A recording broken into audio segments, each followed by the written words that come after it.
Imagine finding out your own brother slept with your unconscious girlfriend. Was cutting him out of your life the right move? Let's find out in this shocking AITA story. Hi Reddit, I'm looking for advice on moving on as this happened around 5 or 6 years ago, and a lot has happened since the initial incident. Ages are from the time of the incident. Some things I'm fuzzy on just from the passage of time, but I tried to go through all the old messages I still had available to me. I, 23M, had recently graduated college and started a new job that required me to occasionally travel out of state. My girlfriend Jane, 23F, and I had recently moved out from living with my dad and younger brother John, 18M. Prior to moving out, Jane and John were close. She considered him a second brother and went out of her way to make him feel part of our family. I received word from work that I'd need to leave for 2 weeks during our busiest time of the year to be on site, and didn't want to leave my girlfriend alone in our new place. So I asked my mom, Ellen, to keep in touch with Jane in case anything happened. While I was gone, Ellen invited Jane out for drinks with some friends and family, and Jane got far too drunk to drive home. This was a common issue at the time, anytime she went drinking, so she stayed in Ellen's guest room. I received a text from Jane the following morning with a cryptic message about something happening, and she couldn't really remember. I called her and we talked about it for a few hours, but she couldn't really remember anything more. She just felt like something was off and had vague memories of John from the previous night. After some long discussions with Jane and some agreements on her behalf to not drink when I'm gone and to be more careful, we decided to move on. I was positive if it was serious that John would reach out on his own, or that I'd hear something from Ellen. Fast forward 2 years, and I asked Jane to marry me. We'd been seeing each other for 6 or 7 years at the time, and it felt long overdue.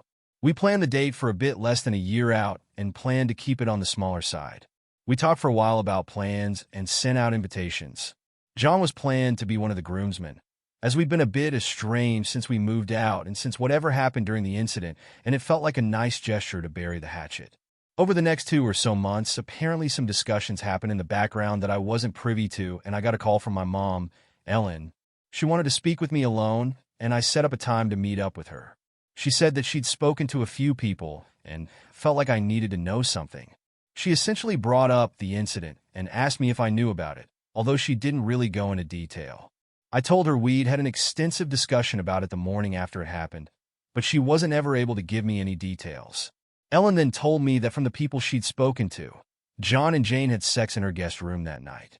She had pretty intimate details on the subject and made it clear that more than what I was originally made aware of had occurred. Additionally, Ellen told me that she had personally seen Jane and John in the car sharing alcohol and being intimate, holding hands or cuddling or something. I reached out to Jane, and we had a long discussion. She made it clear that she told me everything she could remember. I was in a bad headspace and was having a really hard time figuring out who I could even trust. After a lot of calls, I ended up meeting with Ellen, my stepdad, and John where we discussed what happened. It was a long conversation where I got a lot more details than I was expecting to hear from John directly. Essentially, he told me that he'd had some alcohol that night with Jane and felt like she was leading him on. So, later that night, he snuck into her room where she was sleeping and woke her up to sleep with her. He kept it polite, but it was clear that he had a decent memory of what had occurred that night. After mulling it over, I told them with the information I had available to me and him actively hiding the information for over a year, I was under the impression he had raped Jane while she was unconscious in her bed. Ellen said that she thought Jane wasn't telling me the whole truth, and she had a third party who corroborated John's story, and they would talk to me if I wanted to hear from them. I told her that was fine and I'd listen, so she asked Leah to reach out to me. Leah was a family friend for a while and had been mildly acquainted with Jane. Leah reached out and sent a long message about a few anecdotes from talking with Jane over the prior year or two. I spoke with Jane regarding the message, and Jane clarified the context around a lot of the evidence Leah brought up, most of which I was already familiar with, but hadn't connected the dots. It was pretty clear to me that Leah was just trying to insert herself into the situation, and most of the evidence she provided was pretty much useless. The only relevant story was at some point Leah claimed Jane said she remembered Ellen's dog being in the room when it happened, which I think was intended to prove Jane was conscious when it happened.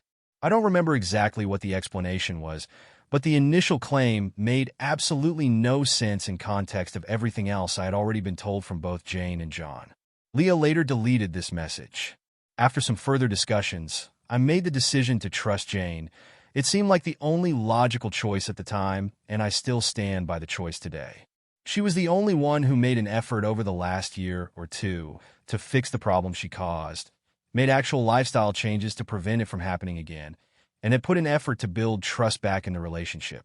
I lost all faith in John, as he'd made no effort at any point to reach out, and took Ellen stepping in to even tell his side of the story. Additionally, Jane made an effort to tell me immediately, and let me decide how I wanted to proceed in the relationship while John made no effort. Jane still refuses to call it rape, but doesn't deny she was unconscious when it happened. John refuses to show his face when we come to events and hides when he's present and either Jane or myself are in attendance. We've not spoken since the night at Ellen's house. Although I make no effort to hide from him, and I don't go out of my way to avoid him at events. I treat him like a stranger, since that's what he is to me. My mom, Ellen, is upset because they feel like we don't make an effort to include him in the family. I feel like she coddles him, protecting him from the consequences of his own choices. I also feel like my family has socially isolated Jane and I from many family events, to the point where we've had our own separate holidays on many occasions, etc. I've gotten to the point where I feel ostracized in my own family, and maybe I deserve it.